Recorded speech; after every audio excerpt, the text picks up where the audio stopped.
See what happens when you're patient and you just wait to see what the story will bring? This is arguably the most exciting episode yet. Welcome back to Positively Star Wars, and today we are talking about The Acolyte Episode 5, and I'm glad you're here. Before we get into it, I want to give this book away, but I need some subscribers. So once we get to 300, I will pick one subscriber, send them this book as a thank you. Then I'll pick another book, gift, trinket for the 500 and for the 1,000, and let that be that. So like and subscribe, but remember to make your subscription status public, because if I can't see you're subscribed, then how can I pick you? But enough about that. Thanks for watching regardless. Now, it wasn't the hardest mystery, but we called it. Chimera is the Sith apprentice. We still don't really know. But from the lore, we can assume that there is one master, one apprentice, and if that apprentice wants, one acolyte. We don't know who Chimera's master is. Here's to still hope in his Plagueis or Tenebris. But how does Chimera know so much? May acts like she doesn't know everything either right now. So where does all his knowledge come from? There's one theory that he was around during the time of the witch coven, but I really can't see them having a stash of male children somewhere learning, amongst the witches. So I have to be explained that a little more in depth. And why does Osha think a stun gun is the best option for this fight? Civilian, just get to the ship. The May and Osha relationship I still need some answers to. Answers to why Osha won't at least talk to her sister about what happened. She is still just trying to arrest her without any more backstory.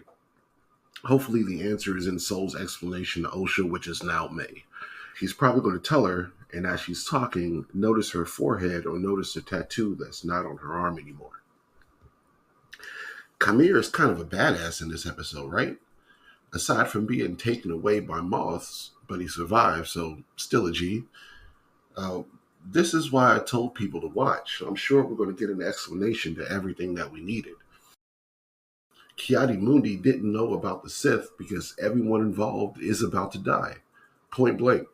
And since most of them already did, spoiler alert, Soul is last up, and Vanestra too. We see her in the forest at some point in the trailer, and that's when we get to see her lightsaber whip. She's still out there. We haven't seen that scene yet.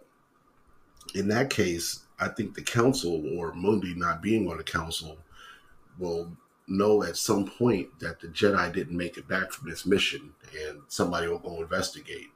But depending on what happens to Soul, May, and Osha, there might not be anybody left to tell that they met a Sith. Chimera specifically said that the Jedi say we can't exist, so if you see my face, you have to die.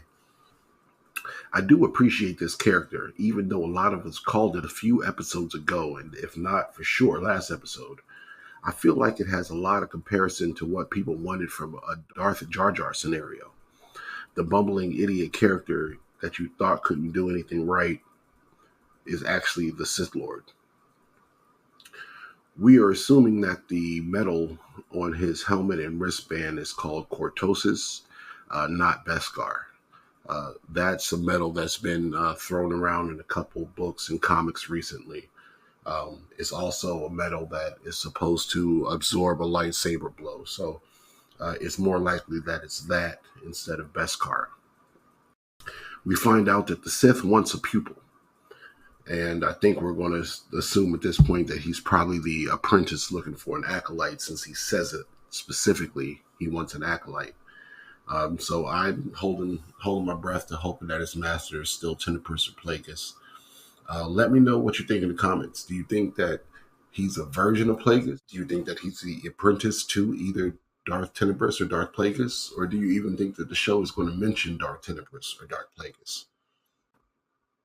I still feel Soul might die before being able to tell Osha the truth. I don't know why he keeps trying to put it off when they're alone. He's obviously going to accidentally tell May first, though, or try to. We have 3 episodes left.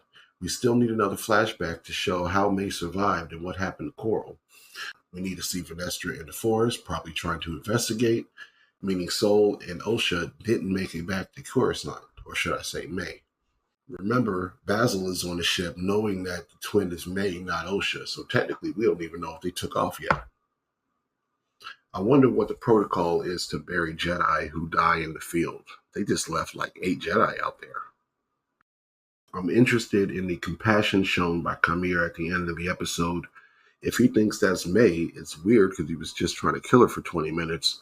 But if he knows it's Osha, he may be thinking he found a new potential pupil due to the hate that she still has for her sister and the fact that May just tried to get out of the deal that they had. I hope we get most of these answers in episode 6, but I literally can't imagine what the finale for this show will be. They have tons of different directions they can go in, which is kind of exciting. Now prepare for a rant. Just in case you are in the mood for one, feel free to check out now. Just like the video and subscribe to the channel before you go. Now that we're halfway through the season, over halfway through the season, everyone has said their piece on the show. People have chosen their sides and they've decided who they will and will not listen to on the topic of Star Wars. I've always watched certain channels, but in preparing to launch this one, I started to watch even more content. But noticing the negativity across the Star Wars community, I literally had to make sure a lot of those creators didn't come across my feed anymore. Some of the folks who don't like the show, I still do watch their content because I like them. And they try to give a balanced view or at least entertain both sides. They're not just being hateful. Amongst the group of people who I talk to in person about Star Wars, none of us have an issue with this show. We all have different favorite episodes. We all have different things we didn't like within the first 4 or 5 episodes, but none of us dislike it, which makes me wonder who are all these people who really dislike the show? It's obviously some of you, maybe not in my comments, because as of now, you realize that I'm an actual Star Wars fan, not a casual fan, not a fan of the OT, not a fan of certain projects, but a fan of the universe. And I'll do my best to match your energy in my comment section, so don't come with the bullshit. But at this point, it's obvious to me that the people who don't like the show have the loudest voices with the podcasts and the platforms to get their opinions out to the masses. And for years now, these people have been making a living being the negative voice about everything Star Wars because of the clicks and the views that it gets. Being negative about Star Wars has become the expected and the standard online. So when people defend it or even like it, we're called shills, or everyone is being paid by Disney to make good comments about anything.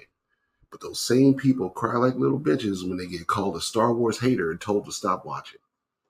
There is a middle ground, but people online don't want to go there. You can have your opinion, but if it is always negative, anyone who tells you to stop watching is right. You don't like the content anymore. But the second you take the time out of your day to comment short of attacking someone for liking a project, you're now the villain. We're all here to like Star Wars first, not hope we like it and prepare for the worst. I saved all my ranting to the end, and if you stuck around for it, don't be offended if it sounds like you. It's not intentional.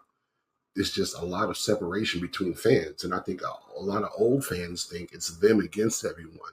But there are tons of fans over 40 who love the new Star Wars content. Like I said, I feel like the most negative people have the loudest voice. And admittedly, as someone who does like the show, I did not give it an official positive review because I never do. I never do that for any movie or show. And on the other side, when I don't like something, I don't rush to Rotten Tomatoes either. It's a certain type of person to me who specifically goes somewhere to be negative and complain. And trust me, I wait tables at the Cheesecake Factory, and all those people come to eat there. I had a guy ask me about the Acolyte, and after some small talk led to Star Wars, and I told him I liked the show, and I know it's getting a bad rap online everywhere. He said he saw the interview where they said it's going to be the gayest Star Wars ever, and he decided not to watch it then. This is, I would say, arguably the gayest Star Wars, I think, by a considerable. Are you excited about that? Are you Not bracing the gayest yourself? Star Wars. It's pretty gay, let's be honest. How do you feel? Am I gay? You, yes. Well, no, I know Yeah. you are gay, but I'm asking, are you excited about putting this, this is going to be a talking point? Is it going to be a talking point? I'm sure some. Because nerds are gay. Well, Yeah. some nerds are very not gay and are very threatened by gay Well, that's stuff. true. But Threatened? in my world, nerds are gay. Okay. Was this the fun element of No, Okay. I don't think so. And yet people have told me that it's the gayest Star Wars, and I frankly, You're offended? into it. No. I think that Star Wars is so gay already. All of this is due to the press tour. And some people aren't able to make up their own minds, so they just go with the crowd. Or maybe they're already watching too much. Maybe they got too much to do, kids, job, too much time to split. And they're only going to watch stuff that they're sure they're going to like. Whatever the reason, there were things that were put out about this show that had nothing to do with the plot, which killed the launch from the beginning. It's okay, though. They'll binge it on the rewatch with us. We will be back next week for episode 6. And maybe sooner if you give me a reason to. But we will be diving directly into a universe rewatch based on the video I made on the chronological watch order of everything cinematic and animated. So like and subscribe to be notified about all of that. Let me know your thoughts about the episode in the comments, and thanks for watching again. I'm still looking for a cool last line for the video. So if you're still here, hit me with some ideas in the comments. Talk to you soon.